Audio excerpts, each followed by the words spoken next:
Hey everybody, Jim here. Welcome back for another exciting edition of SHOREVIEWKEN, and today we are taking a look at an almost totally forgotten Konami arcade classic. It's called Mystic Warriors, and luckily we don't have to do it alone today because we have a special guest reviewer. So everybody prepare yourselves because here comes BoxerB 64K. Here comes a new challenger!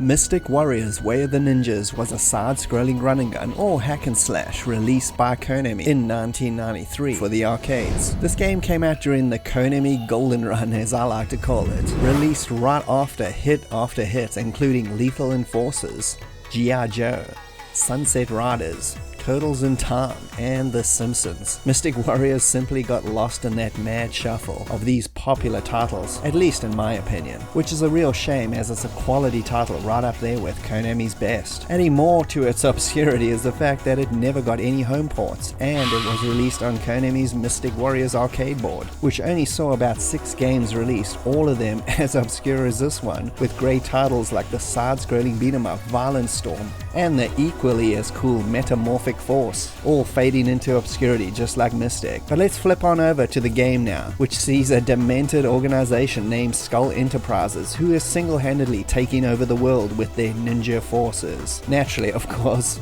it's like something out of an 80s ninja exploitation flick, a genre I watched way too much of as a kid. You get to pick one of 5 different ninjas to use in the game. After that, one is selected randomly to get kidnapped by Skull, with your goal to get your fellow ninja back intact. The game pretty much plays out like Sunset Riders, just swapping out ninjas and shurikens instead of guns and dynamite, and was actually put together by the same Konami team who did that much-loved arcade classic. You run along lobbing shurikens, slicing and dicing if enemies get too close, and you can pick up shinobi-style screen killer powers that kill everyone on screen, plus shields and plenty of health pickups, all your standard tropes for the genre. Nothing new, but still done with a lot of attention to detail and plenty of sight gags to add to its personality. I just love the Sunset Riders intro being played in the drive-in segment of the first level, and the ridiculously cheesy pieces of dialogue spoken by the boss characters. Where is our friend? Poor guy. Your comrade is now... There's nothing as cool as Sunset Riders. Marry me with my money.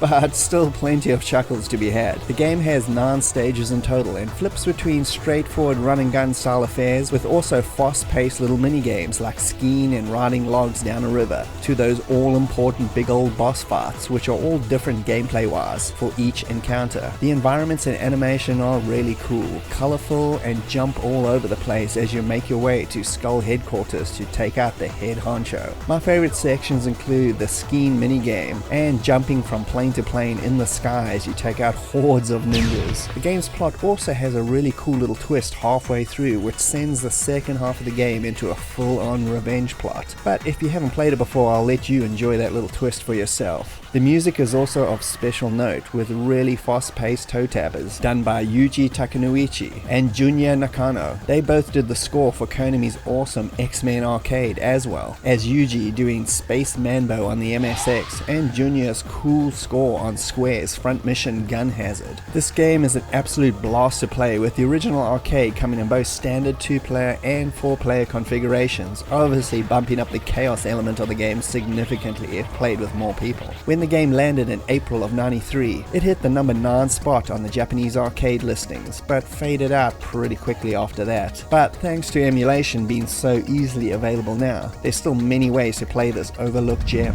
and I encourage you to give it a go. It's a nice bit of lost Konami arcade history.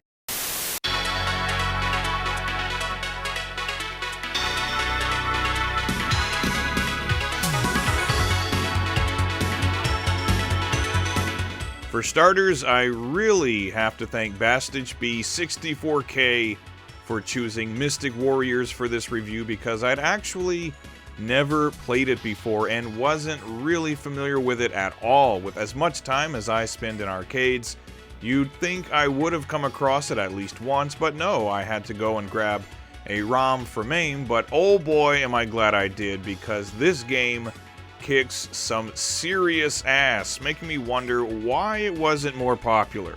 I think our guest is right when he theorizes that it just got lost in the shuffle of all those great licensed arcade games that Konami was pumping out at the time, because honestly, it is kind of hard to stand out when you're up against games like TMNT, The Simpsons, and X-Men.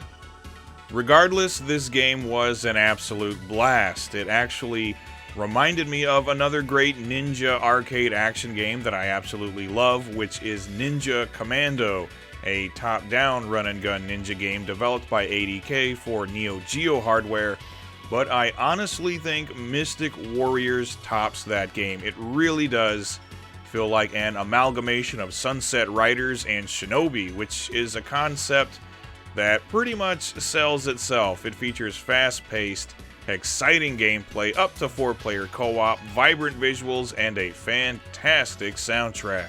I don't usually like to use the cliche of calling a game a hidden gem, but it certainly does apply here. If you've never tried Mystic Warriors before, go out of your way to play it, because it's awesome.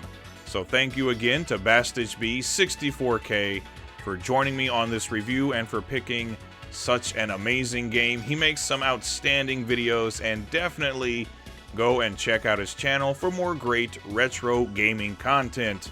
Thanks for watching, everyone, and we'll see you next time on SHOREVIEWKEN. Awesome!